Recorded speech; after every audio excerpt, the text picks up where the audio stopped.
Look at that green BMW. What a choice of color. Well, you gotta admit, that's a bold statement. And a bold guy inside. Probably it's a wrapped car rather than a painted car. Hey guys, I'm Stan. It's a windy day.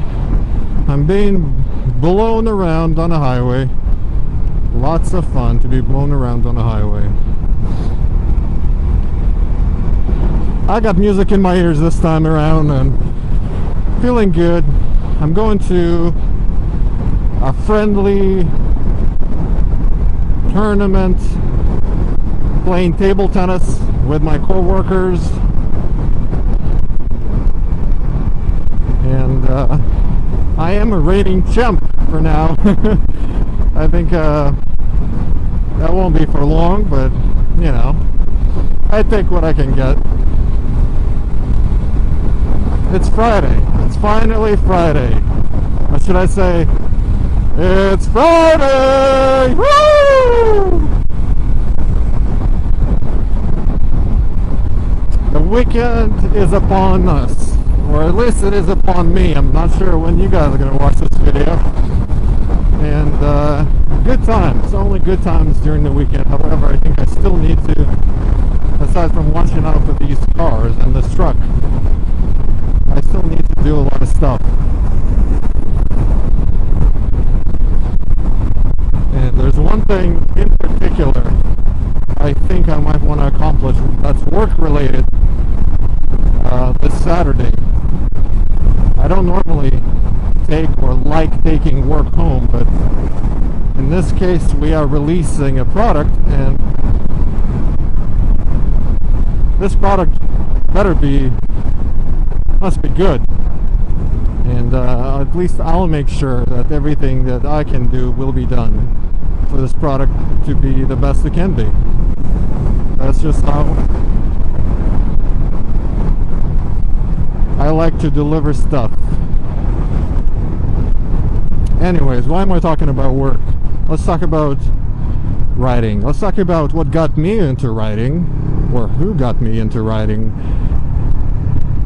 So this story goes back to when I was, I think, about 24 years old, and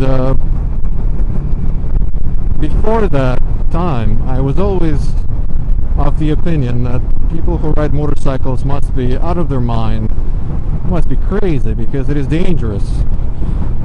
I never really wanted to be on a bike when I was 16 or 18 years old. It was not even, you know, a thought that crossed my mind.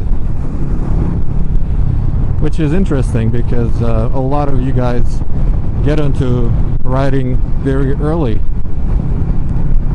At least the people I see here around me who are riding they're all 18 to 22 years old, I guess. Or most of them are. Most of you are, I should say.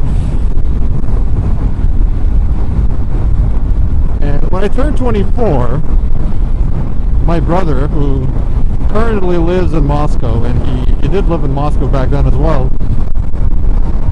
he tells me out of the blue that he got himself a 500cc chopper. It's a Chinese built, did I say 500? I meant 50. Chinese built 50cc chopper. And I guess the reason why it was 50, because you don't need a special license to ride a 50cc two-wheel transport, because it's considered to be a scooter, I guess.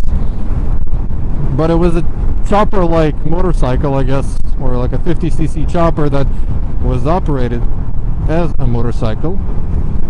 You shift gears and you sort of, it's not a scooter. It's just gutless, but it's not a scooter. I think the max speed on this thing was about 90 kilometers an hour. It didn't go any faster. But so he tells me this, and I'm like, what? How did that happen? I was honestly very surprised, and then it got into my brain just the thought that my older brother Yes, older brother. He's actually quite a few years older than I am. And, you know, he gets on a motorcycle and he's enjoying himself. He tells me how great it is and so on and so forth. And I don't do anything for a year, and then I decide, okay, you know what? He has plans to come and live with us in Canada, with himself and his family. And you know, I gotta see what this motorcycle thing is all about, because I do want to spend time with him. You know, I want to be on I want to find a common interest, common ground with him. I have not seen him ever since we left. I guess ever since high school, I have not seen him. We spoke over Skype, but that's pretty much the extent of our relationship. And I'm very keen to reestablish that relationship with my brother. I love him to death, and you know, he is my brother. But age difference, our age difference is 6 years, and we didn't always see eye to eye, if you know what I mean. I was always the younger brother who bitched and complained. And he was in high school. I was obviously a lot younger, so he was always at fault no matter what happened. And I'm sure the memories of the childhood are not the best for him, but they're great for me. Or some of them are. I guess in my memory, the stuff that, you know, remains in my memory is always good. Like, I don't keep bad memories for some reason. I don't know if it's just how my brain works or it's common, but I'm glad that that's the case. I really don't want to burden my brain with the stuff that I want to forget. I can easily forget the stuff I don't want to remember, essentially, which is bad memories. Wow, that was a tangent. Moving on. So a year after, I go to this school. I pay obviously $350 to go and do the license. The way it works here, you do your written test first, and then you have 2 months to actually do your writing exam. And you do the writing exam either by yourself in a ministry, or you do this with help of one of the schools, registered schools. And the one I attended was RTI, which is in Toronto. It operates in Toronto and Toronto area, in so-called GTA. It's not Grand Theft Auto, it's actually Great Toronto Area in this case. And the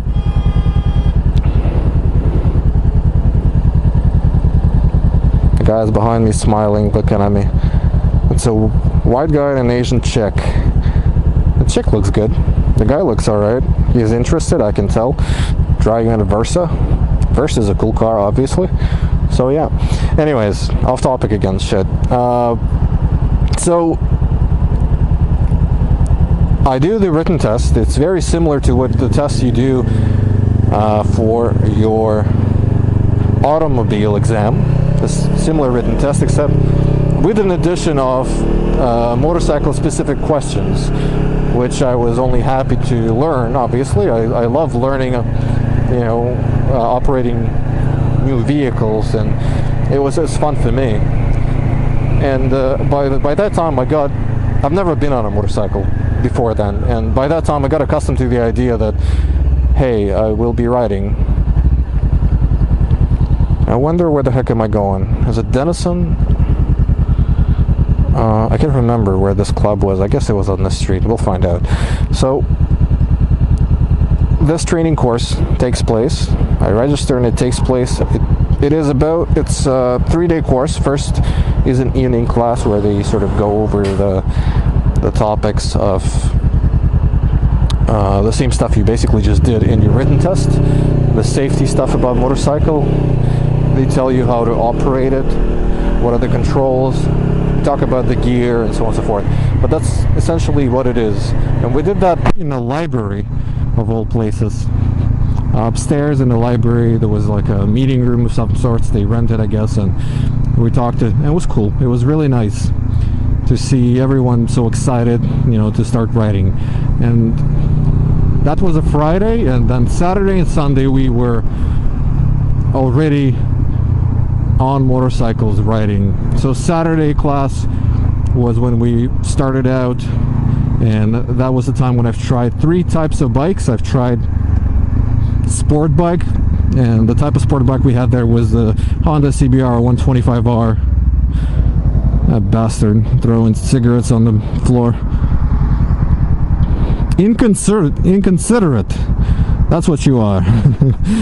So the other type of bike was I think a 150 standard, again Honda, and that was a carbureted bike, and 125 is actually fuel injected. The third type was some kind of cruiser. I think it was a 250 cruiser. It was not a Rebel. It was not a Honda cruiser, but I can't remember which one it was.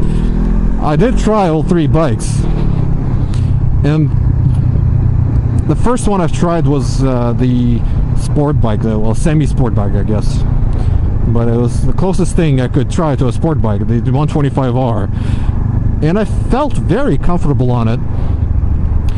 I felt semi-okay on the a carbureted 150 standard.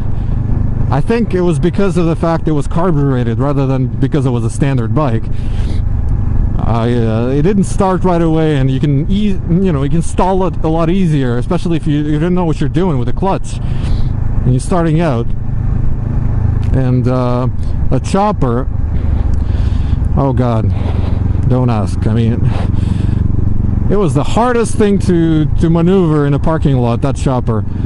I was just happy to be off of the thing, and I was so glad I didn't have to do my exam on the chopper. Anyways,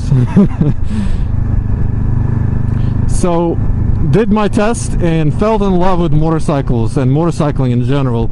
Didn't end up buying a bike right away, but when I did, the next year, the following year, I ended up buying the CBR 125R, exactly the same bike that I was tested on.